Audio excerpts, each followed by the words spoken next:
manatitra ny araba ho anao indray ny tena kotoboky lasy toboka eo amin'ity arivany atalata ity manasa manao mpanajala araka izany anaraka hatramin'ny farany vaovao antsika mahakasika indrindra ny toetrandro dia hidirantsika avy hatrany mbola itony rotsakorana mety arahina tafio-drivotra amin'ny toerana maro manerana ny nosy raha ny fanazavana avy amin'ny sampandrara mpamantatra ny toetrandro no ny mety ho fahabetsahan'ny rotsakorana ateraky ny oram-baratra izay mety arahana tafio-drivotra indraindray amin'ny faritra maro eto amin'ny nosy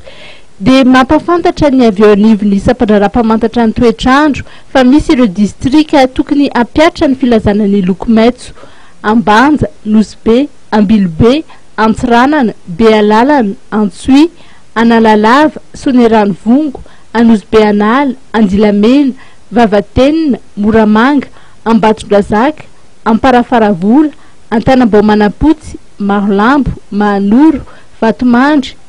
Vohibinany, Fenorivo Atsinanana, Mananaravaratra, Maroantsetra, Tomasina voalohany sy faharoa, Andramasina, Antanifotsy, Ambatolampy, Antsirabe voalohany sy faharoa, Manjakandrina ary Antananarivo voalohany sy faharoa.